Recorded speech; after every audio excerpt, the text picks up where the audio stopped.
Always entertaining, accidentally informative. We are bringing nostalgia and camaraderie to the hobby. That's Tim. I'm Chad. This is Back to the Future podcast. Timmy, episode 6 of season 2. It's flying by, man. It is flying by. And just as a reminder for everyone out there, you want to help out the show, go on to iTunes, Apple Podcasts, leave us a 5-star review, and we'll read your name out on the show. Tim, big show today. This is going to be a big one for you.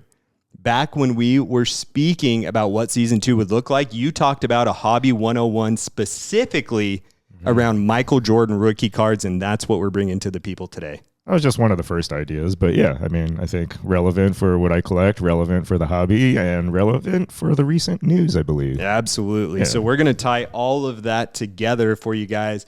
But first, let's get into kind of another edition of our weekly updates. I think last week we talked about personal updates, and that was just a disaster with some of the feedback that we had. So we're going to leave it to trading card updates, I think, or hobby updates, maybe. Yeah, it's a sports card podcast. That's probably where we should leave that, just so people don't lose their minds.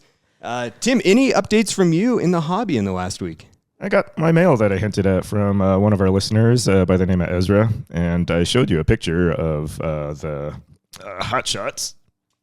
Indeed. So, Mr. Bobby Hull, 2012 Fleer Retro Flare Showcase. You know what happened, though, Chad? Instantly, I was like, I need the Jordan. So I'll be saving up about $3,000 to $4,000 apparently to have one that matches. Is that what that's running? Yeah, these for days? An authenticated, reasonable grade one, which don't pop up very often, unfortunately. I really liked Flare. I remember when Flare came out in the 90s for basketball, and I loved it. Actually, I had saved a hobby box, and for some reason, opened that up a couple of months ago, and they came with those individual boxes, like inside the box. I don't know if you ever saw those. Yeah. Kind of cool. Yeah, I know.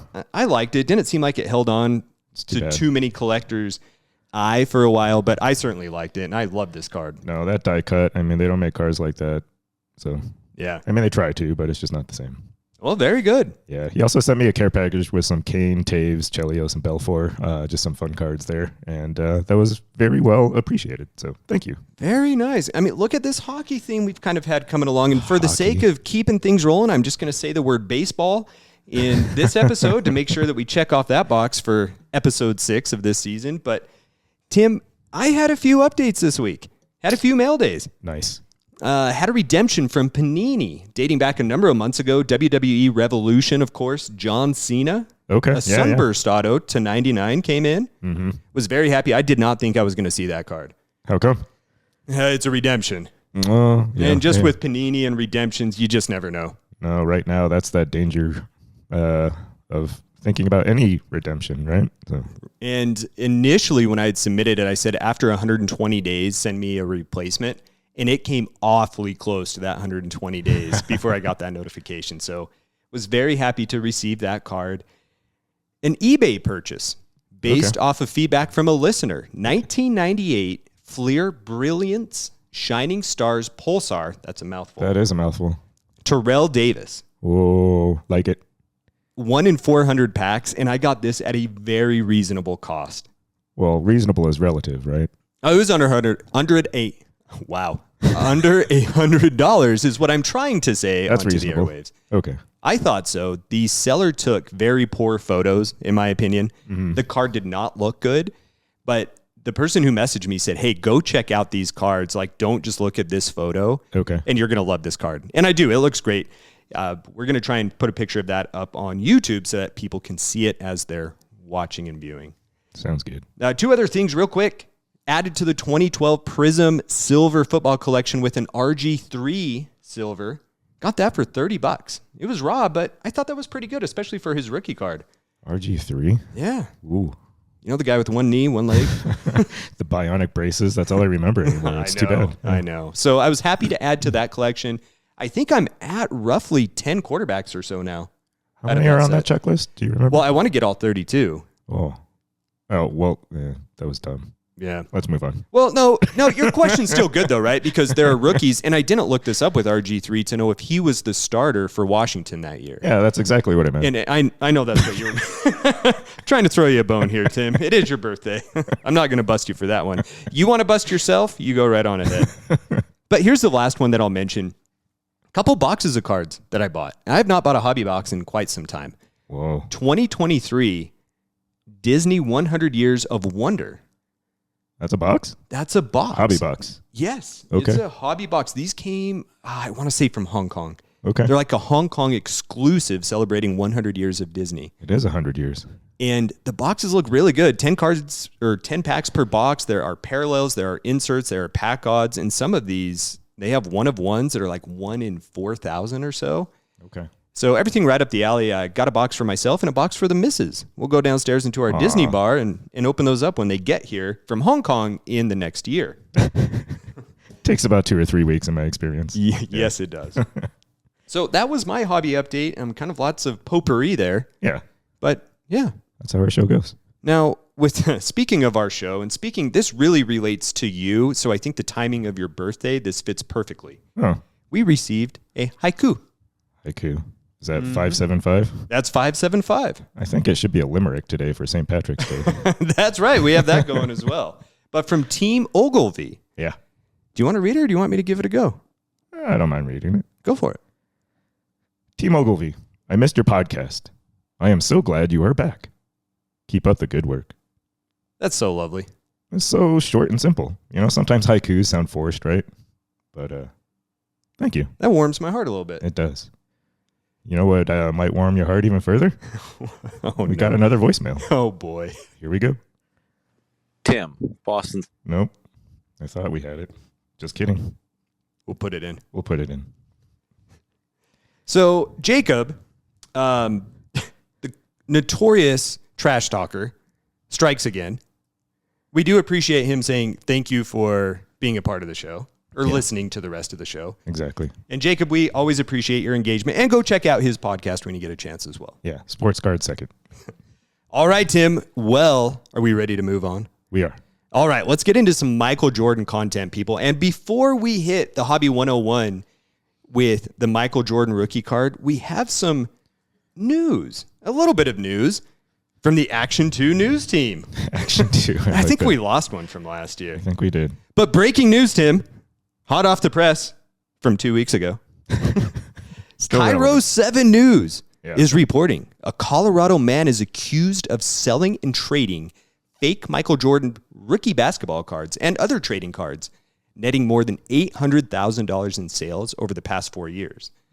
According to a news release, the U.S. Attorney General of New York, this Mayo Gilbert McNeil, 82, was arrested in Denver on Wednesday and charged with conspiracy to commit wire fraud. Yeah.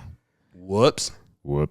That sounds like a really large number because authentic Jordans, I mean, just authentic, I mean, $2,000-ish? Well, it wasn't just Jordans, and this dates back yeah. all the way from 2015. Okay. With several different things. He sold some fraudulent cards. He traded for some Tom Brady memorabilia. But a victim is kind of the person who called this guy out. So a victim in New York originally met McNeil through an online auction sales site. He suggested that, so McNeil said, hey, let's talk offline to work out their transaction. And this victim wired $4,500 to McNeil for a PSA 10 Jordan rookie card. The card was later examined, found out to be fake, and that's where this started. Now, there's an important point in this not so breaking news. What's that? $4,500 for a PSA 10 in 2019. Yeah. According to Card Ladder, the minimum value of that Jordan rookie card should have been $21,000 in 2019. It sounded awfully low, and that's one of those things, right? If it's too good to be true, a giant red flag. Yes, indeed. So this guy is going to likely be going to prison for quite some time. I had the idea and said, hey, let's give this guy a call. And Tim consulted our legal department promptly and said, you're not doing that. Do not call him. And so we will forever not know. But his phone number is 303.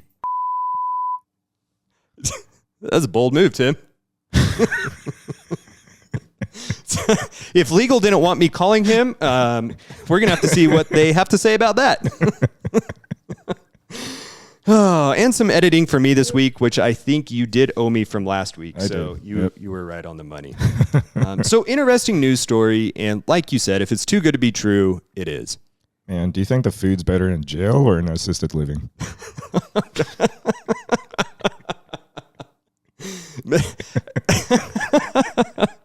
That was a complete curveball that I was not ready for. And that was well done, Tim. I mean, maybe he was having to sell these fraudulent cards so that he could order DoorDash. Yeah. Because, to answer your question, maybe the food is better in prison. It might be. And he was trying to make some sales to buy something from his assisted living. 82, though, that's impressive. It is, right? I mean, well, I don't know. Maybe that's how he dupes people. I wouldn't expect an 82-year-old patient walking into my clinic to be fraudulently selling and counterfeiting Michael Jordan rookie cards. Yeah, that's true. You probably get a little benefit of the doubt, right, at that age. So that's too bad.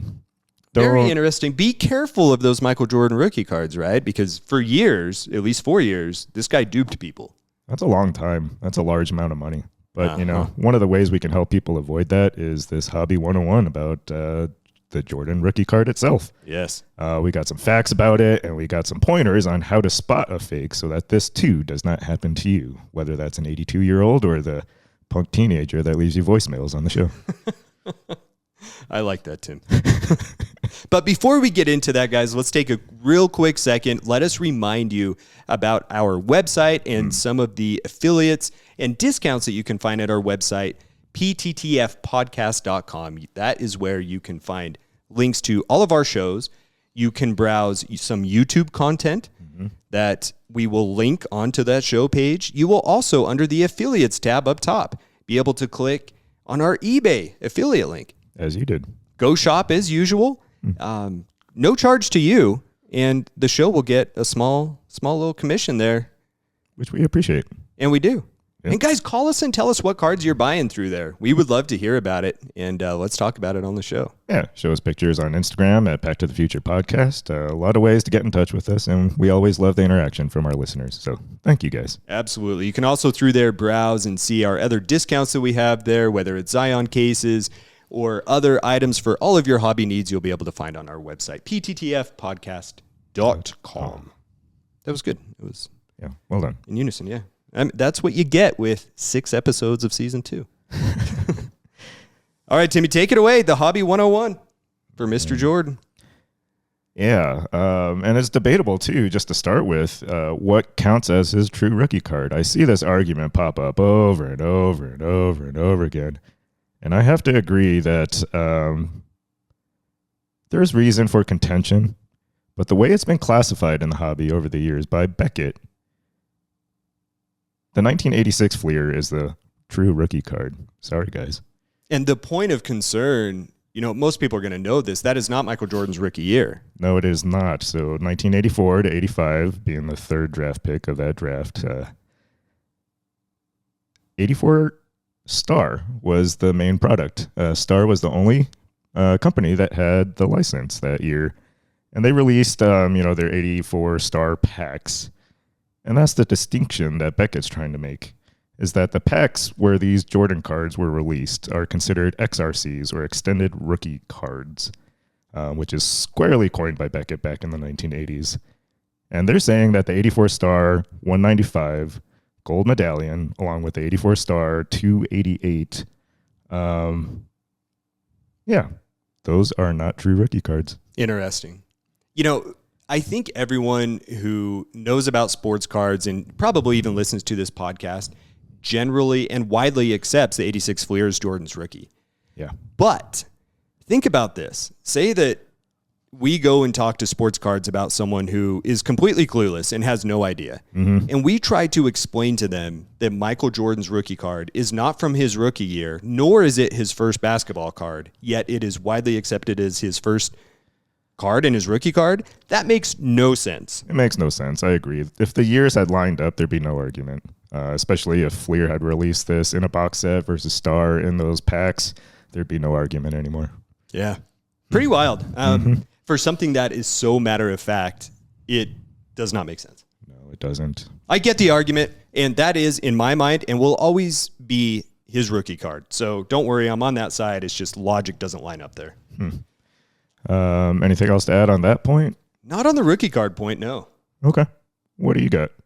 So what we compiled here, kind of at your thought, and let's even peel back the curtain a little bit more. Our thought with the 101, which we will do periodically going forward, are some topics that everyone should know about in the hobby. So if you're new, this will be an excellent resource for you. But if you're not, don't go anywhere, because we're also pulling up some interesting tidbits that are going to help even the moderate to, we'll call you a severe collector. Seasoned is better. Severe is more like a medical diagnosis.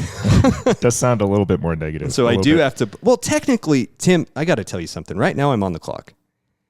I'm supposed to be doing my medical job right now. So we're going to put severe in there like it's a medical diagnosis. If you want reason in this, a seasoned collector would even like to know these facts as well. I would hope so. And if nothing else, just good reminders, right? Right, exactly. And for the record, I am not on the clock. But Tim and I have compiled a list of roughly 10 or so things that people should know. Mm-hmm. And some are about spotting these counterfeits, these cards that we spoke about early on with the guy who's now in prison. So perhaps he should have listened to this, before he started pumping these bad boys out. At least try it a little harder to pass legit counterfeits. Yes. But I've got one thing that I'll start out with, just with a general knowledge about the number of Michael Jordan rookie cards that are out there. Sure. So I want to start with graded cards. So we're going to talk about some PSA and BGS. There are 317 PSA 10s that exist of the Michael Jordan rookie card and over 24,000 graded PSA cards. That's a lot. That is a lot. There's only 1.3% of those are those Gem Mint 10s. Yeah, that's the rarity part. But then even then, people debate if 317 is a rare enough number for a Jordan card. That's surprising to me. I know. And then on the other side of the coin, 13,000 BGS are considered or are graded with only 6 of them being a pristine 10. And that's according to onlygreats.com. Wow, 6. Those are not going anywhere. Those are in vaults somewhere. I mean, for a card still that is widely considered to be, I don't want to use the term grail, but one of the iconic Michael Jordan cards to have. Iconic. What did I say? Yeah, iconic is. Yeah. Okay. I hate the word grail. Yeah. So over 37,000 of those cards have been graded. That's a lot.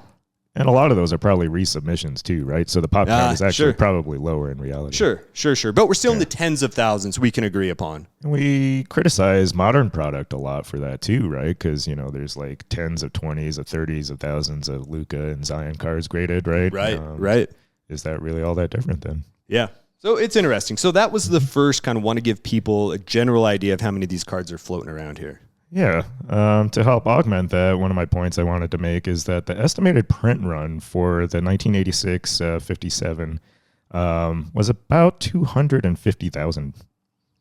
Wow. Yeah, that's quite a few. That is quite a few. But, for only about a tenth of those to be graded, I don't know. I mean, that's not, I don't know. That is interesting. Yeah. So where are the other 90%? Probably buried in boxes, were stuck in bicycle spokes. Or destroyed. Right? Yeah. Like your one that got water damage. That's going to be one of my points here coming up later. Wow, that's a really big number. Yeah, and then you compare that to the 1985 stars. So 101, 195, and the 288. The print run is estimated at only about $5,000. So those are very rare. 5,000 cards. 5,000 cards. Yeah. Correct. Yeah. That's so interesting. Mm-hmm. Huh. And I think that's part of the visibility problem, right? There's a lot of people that haven't even seen the star cards and don't know what to make of that in the average hobby collector's experience. Right. So. Good numbers, Tim. I like that.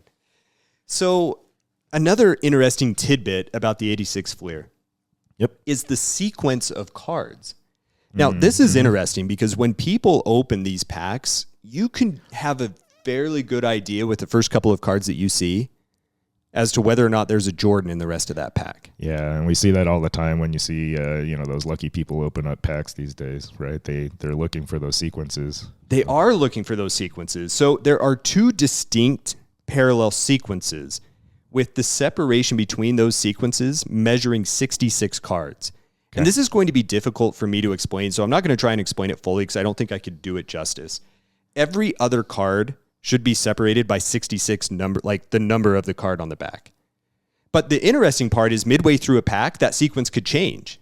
and could totally flip. But it is a way that people, if they're buying a pack, or if, they can see on the very back or on the very front who that front card is, that they can try to predict whether or not there's a Jordan in that pack or not. Like how good a chance you have of it showing up.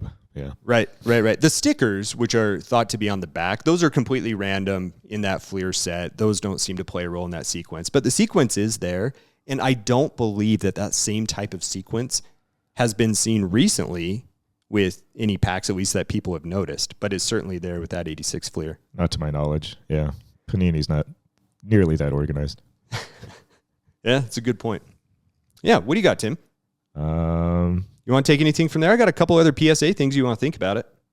Yeah. Let's go over those before we touch on some of the things to watch for in a Okay. fake. Yeah. So last couple things with PSA, the market cap just for the Michael Jordan in PSA slabs is thought to be $200 million in Michael Jordan rookie cards. If you owned all of them, that's how large your treasury would be. That's exactly it. Ooh. That's a big number. That is. Now, also with PSA, and this one's interesting, especially with some of the cards that I've graded in the past, 67 authenticated Jordan rookie autographs.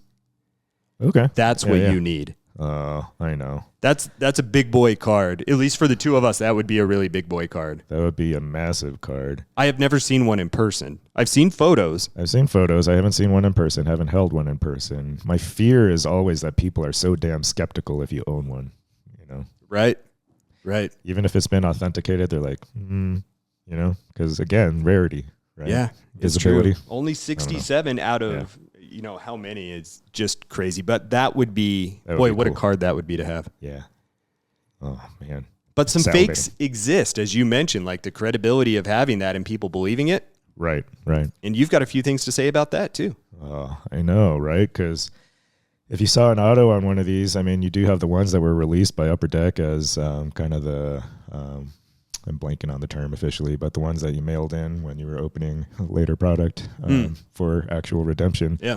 Those ones are as legit as it gets. So, but as far as spotting a fake on just the base rookie card, let's just start with the front of the card, right? Yeah. That's the because part these of the fakes card. exist. They very much exist, and people will never stop because the card is valuable, But if you first look at the card, always look at the Fleer logo in the top right corner. The things you're watching out for, are specifically the color of the yellow of the arrow. Should be a little different than the square or the rectangular box that says Premier in it. Also, a really subtle difference is this one was new when I was researching on this one. I haven't really paid attention to it before. But the arrow, it's angled up and to the right. The point of that arrow should not touch the very top right corner of the Premier box either. And I've seen some fakes where they show the picture. Interesting. Where it just doesn't line up correctly. So that's a subtle one. The color is noticed. It is notable. Yeah. And you can see that with the naked eye. Correct. Yeah. And you got to pay attention to that. Along with those, on the front of the card, there's a ghost in the aisle that most people are pretty familiar with. This one is my favorite. It's right up my alley. I figured it would be. Uh-huh. So you paid attention to that before on the card, right? So I mean, that's the one thing, like on my cheat sheet here, Tim, that you can see. That's in all caps. Ghost in the aisle of the real card. By God. Do you think it's a ghost, or is it really just the shadow of somebody? We'll never know, man. Yeah. Well, if you get that DeLorean, let me time travel, take some of my gear, and go figure it out. But tell people what you mean by the ghost. So going up the stairs, there's this blob, like this oblong white gray shape, but ghost, whatever you want to call it, faded jumpsuit that should be there.